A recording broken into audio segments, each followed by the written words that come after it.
What's up, everyone? Welcome into DodgerHeads presented by DodgerBlue.com. My name is Jeff Spiegel, joined today by Daniel Starkand. Rough weekend, Daniel, for the guys in blue. Doubleheader today. Before we get into our topic, Dodgers getting things back on track today? I mean, let's hope. They got two games coming up against the Mets, who aren't exactly world beaters, and I know that doesn't exactly matter right now. The way the Dodgers are playing, the Reds aren't exactly world beaters either. But look, these patches are going to come, and eventually they'll get out of it. So hopefully it starts sooner rather than later.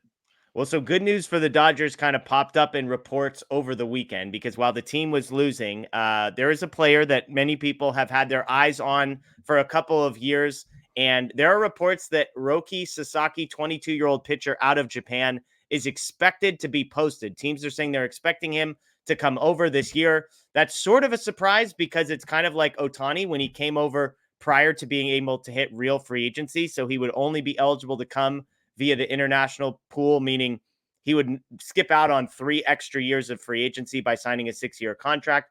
However, this is a guy who at the top end, Daniel, is a guy, Yamamoto is nice.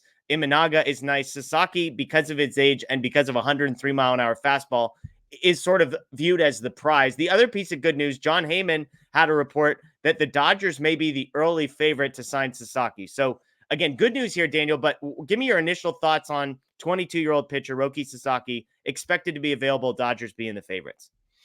Yeah, I mean, you kind of just broke it down like with the stuff. He's got some of the best stuff in the world. Like this is a can't miss type guy. Obviously I haven't watched him a ton necessarily. I'm not locked into Japan games, in the middle of the night, but from what I've seen, he looks incredible. And like you said, he's only 22 years old, so there's still more development to come there. I saw, I think it was a poll from one of the prospect sites recently where it was like, who would you rather have, Roki Sasaki or Paul Skeens, who has we've been seeing him kind of dominate since he got called up. And, that's kind of in the prospect community. And I think Roki Sasaki actually won that poll. So that just kind of goes to show you what type of pitcher he is. Like he would, after he gets signed, he will probably immediately be the number 1 or, the number 2 or 3 prospect in baseball, somewhere along the lines of there. So if you could get, that type of prospect for international signing money, like you said, like with when Ohtani came over, he was basically making pennies for the first few years. So if you could add a guy like that to your rotation for that cheap, obviously I think 30 teams would be lined up to do that. Yeah, 1.78 ERA, 39.1% strikeout rate last year. Again, touches 103. The interesting piece of this, Daniel, is obviously the Dodgers would be interested in Sasaki. Every team in the league is going to be interested, especially because of the cost. Again, if you come over before 25, then you are required to sign a rookie contract. So he would sign away 6 years and not hit true free agency until after. It also means that every team would be able to sign him for roughly the same amount of money. So this isn't going to be necessarily a bidding war, although some teams have probably already allocated some international free agency money. The interesting piece here, Daniel, is fit with the Dodgers. I think it's obvious you want a player like this and you figure the rest out later. But as you look ahead to the 2025 season and who the rotation could be, obviously Tyler Glasnow, Yamamoto under contract, Bobby Miller still under team control. Shohei Ohtani expected to be available to pitch at the beginning of next season. And then you've got Emmett Sheehan, Nick Frasso, River Ryan, Gavin Stone, Landon Knack. You've got all of these guys. I haven't even mentioned Clayton Kershaw, who did sign a 2-year contract if he's available to pitch. Walker Buehler will be a free agent. So how do you see all that playing out? Because it feels like, of course, you want him, but there feels like there has to be a squeeze somewhere. Yeah, no, and you also didn't even mention Dustin May and Tony Yeah. Gonsolin, who both should be back next year as well. So I think looking ahead, like the starting rotation is probably not going to be a huge need for the Dodgers going into this winter. I mean, we just laid it out with how many guys they have. But at the same time, Roki Sasaki is not a guy you just pass on because we have too much starting pitching. Yeah. Like, first of all, you can never have too much starting pitching. Like as Dodger fans, we know that very well. We've seen how many guys have gone down with injuries. So if you could add a guy of Sasaki's caliber at that price, obviously you're still in on him and you'll figure out the rest later. Like you could always trade some of those young arms like a Landon Knack or Emmett Sheehan who just had Tommy John, obviously. But, you could alleviate that depth and fill other needs with it if you have to.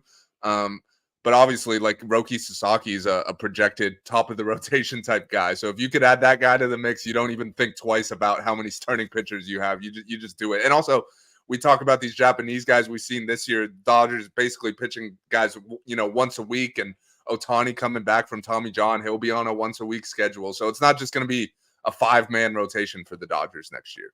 Yeah, and you wonder too, like, is that something that may be appealing to Roki Sasaki if he were to come over? The fact that the Dodgers are not going to be making promises nobody knows if they'll be able to carry through on, but they're actually going to be able to say, hey, we're actually running a 6-man rotation. Like, we're willing to cater. They said that was a big talking point in their pitch to Yamamoto, is that they were going to allow him some extra time between starts, excuse me. And so you've got to imagine that plays a role in the pitch and the negotiations, if you will.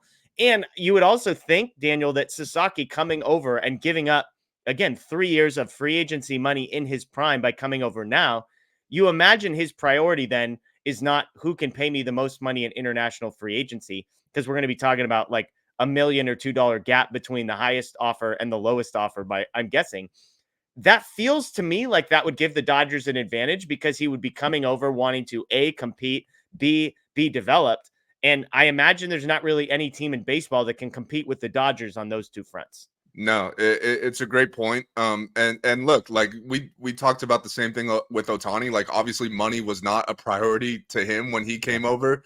And like if Roki Sasaki waits until he's 25, he's got a $300+ million contract sitting there waiting from him from any team of his choosing, pretty much. So if he does that, decide to come over a couple years early, that shows that money is clearly not the most important thing to him.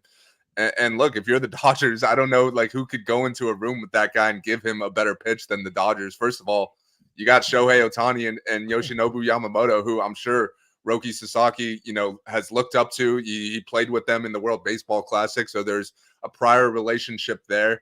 And also, if you're not making a lot of money on your contract, you're going to have to find a way to make that money off the field. And Yeah. as we're seeing with the Dodgers, they're announcing Japanese sponsorships, every other day. And so there would be a lot of good opportunities for Roki Sasaki if he comes over to the States and he's wearing Dodger blue. So, we'll see. A lot can change between now and December, but I think, that Heyman report of the Dodgers being the favorites, I can't see why they wouldn't be. Yeah, absolutely. Absolutely. So something to monitor, something to keep an eye on. Again, reports coming out, the Washington Post, that major league teams are expecting him to be posted this winter. Again, there were rumors he might get posted last year. And John Heyman adding to that the Dodgers perceived to be the favorite. So keep an eye on that one.